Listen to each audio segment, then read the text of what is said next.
Livro 1984, parte 2, do capítulo 6. Um toque agudo de clarim cortou o ar. Era o boletim. Vitória? Um toque de clarim logo antes do noticiário sempre significava vitória. Uma espécie de vibração elétrica percorreu o Castanheira. Até os garçons pararam para prestar atenção. O clarim provocara uma onda de barulho. Um momento depois, uma voz excitada já tagarelava na teletela. Mas, tão logo a novidade foi divulgada, a voz foi praticamente afogada por uma algazarra de comemorações vinda da rua. A notícia havia se espalhado em toda a redondeza, como um passe de mágica. Winston ouvia a teletela com grande dificuldade, só o bastante para entender que tudo se passou como ele havia previsto. Uma imensa frota marítima reunida em segredo, um ataque surpresa na retaguarda inimiga, a seta branca cortando a extremidade posterior da seta preta. Fragmentos de frases de triunfo emergiam em meio à balbúrdia generalizada.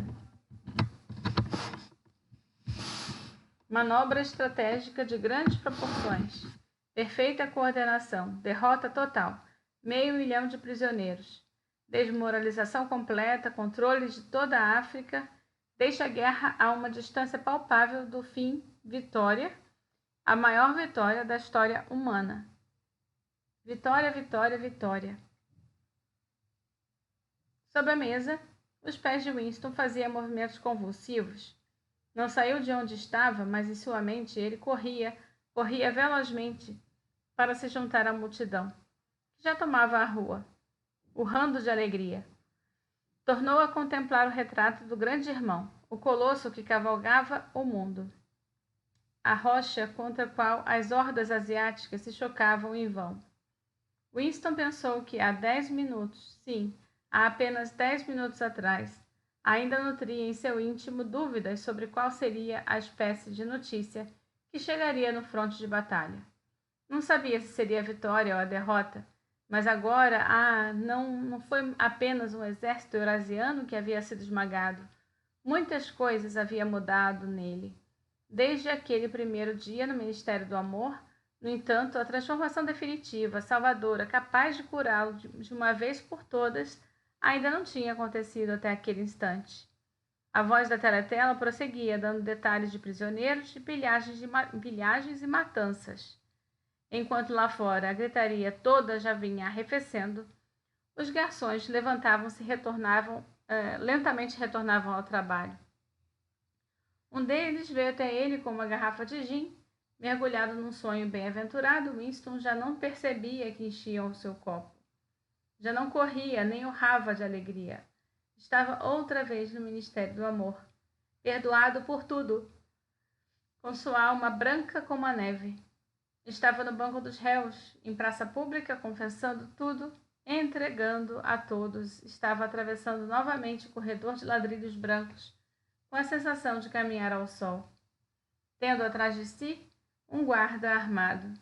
Enfim, o tiro tão esperado. Enfim, a bala redentora atravessava o seu cérebro. Contemplou o rosto descomunal. Foram necessários 40 anos para que ele descobrisse que seu tipo de sorriso se escondia debaixo do bigode preto. Ora, mas que mal-entendido tão cruel, tão desnecessário. Ah, que teimoso altesílio do peito amoroso. 2 lágrimas com cheiro de gin escorreram pelos laterais do nariz. Mas agora estava tudo certo, tudo em paz. A batalha e a vida chegado ao fim. Ele tinha conquistado a vitória sobre si mesmo. Ele amava o grande irmão. Fim. E assim terminou o livro. Tem um apêndice falando dos princípios da nova língua. A nova língua era a língua oficial da Oceania e foi concebida para atender às necessidades ideológicas do Ingsoc, ou socialismo inglês. No ano de 1984, não havia ninguém que usasse exclusivamente a nova língua como o único meio de comunicação, fosse pela fala ou pela escrita. Os editoriais do Times eram escritos nessa língua, mas isso era uma proeza que só os especialistas conseguiam executar.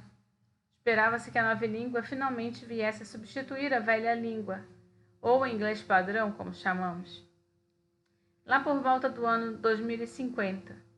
Enquanto isso, ela foi ganhando seu espaço aos poucos. Todos os membros do partido tendem a usar mais palavras e construções gramaticais em nova língua no seu dia a dia. A versão em uso em 1984 e consolidada na 9ª e na 10ª edição do Dicionário da Nova Língua era provisória e continha muitas palavras supérfluas e formações arcaicas, que mais tarde viriam a ser suprimidas. Aqui tratamos da versão final, aperfeiçoada e consolidada na 11ª edição do dicionário. O objetivo da nova língua não era somente de fornecer um meio de expressão para uma visão de mundo e hábitos específicos dos devotos do Ingsoc, mas tornar todas as outras formas de pensamento inviáveis. O plano era que assim que a nova língua fosse adotada, de uma vez por todas, e a velha língua fosse inteiramente esquecida, um pensamento herege, ou seja, que diverge dos princípios da Ingsoc, seria literalmente impensável, pelo menos até o limite onde um pensamento depende e deriva das palavras. Seu vocabulário foi construído para dar uma expressão exata e muitas vezes sutil de todos os significados que um membro do partido possa querer expressar, ao mesmo tempo aniquilando todos os demais significados e até mesmo a possibilidade de alcançá-los por vias indiretas. Isso foi feito em parte pela invenção de novas palavras, mas, sobretudo, pela eliminação de vocábulos indesejáveis, bem como pela subtração de significados hereges e, até onde foi possível, de todo e qualquer significado secundário que os vocábulos remanescentes, por acaso, ainda pudessem expressar.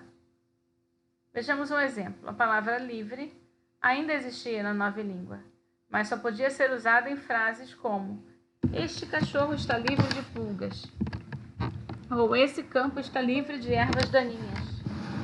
Ela não podia mais ser usada no sentido antigo, como em politicamente livre ou intelectualmente livre, pois não existia mais liberdade política ou intelectual, nem mesmo como conceito, e dessa forma ela sequer poderia ser nomeada.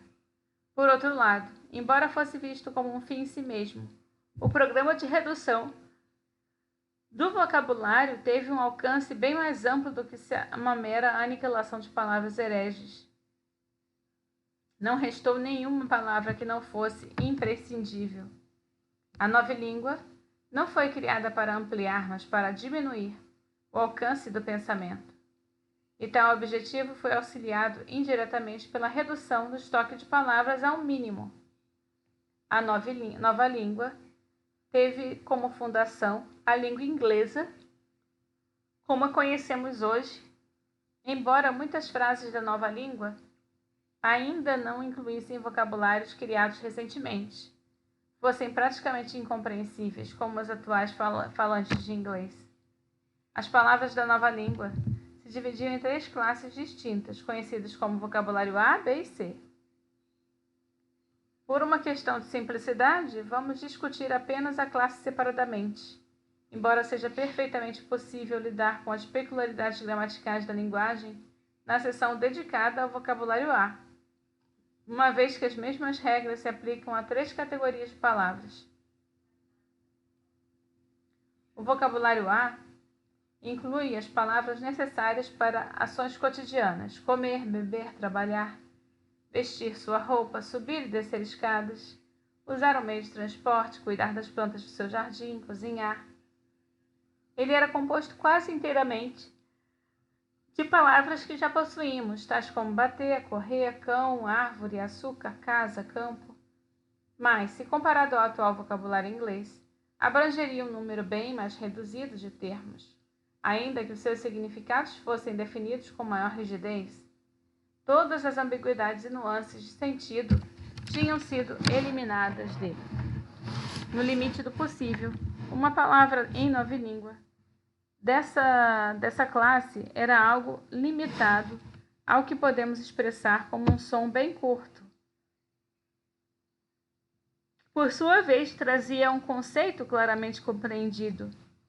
Teria sido consideravelmente impossível usar o vocabulário A para fins literários, ou para debater políticas ou argumentos filosóficos.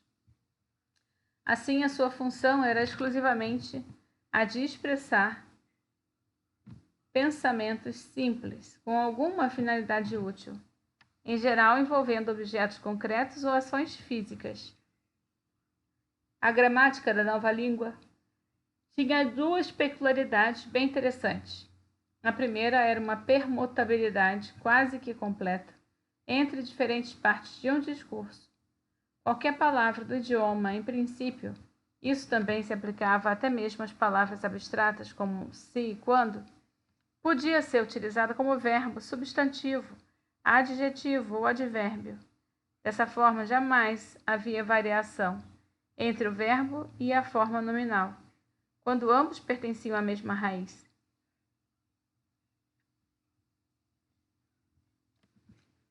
Aqui se seguia nenhum princípio etimológico. Em alguns casos, o substantivo original era preservado. Não havia uma palavra como cortar, pois seu significado já estava derivadamente coberto pelo substantivo verbo faca. Os adjetivos eram formados por uma adição do sufixo oso, velocidoso, velocidamente, forte, grande, preto, suave, bom. Era só acrescentar o oso e a um substantivo verbo. Benemente, mais frio, duplo mais frio, duplo mais, desbom, na verdade até mais bem expresso. Tudo o que precisava ser feito, no caso de duas palavras formarem um par natural de opostos, era decidir qual delas seria aniquilada. Por exemplo, escuro, desescuro, desluz, pensar ao pensado, pago, dito, feito, gasto, entregue, canhão, boi, túnel. Respectivamente, os plurais seriam canhãos, boias, túneles. A comparação entre os adjetivos era sempre feita com a adição de mais. Bom, mais bom, ruim, mais ruim. As flexões irregulares só foram preservadas no caso dos pronomes relativos, dos adjetivos. O vocabulário B e o vocabulário C.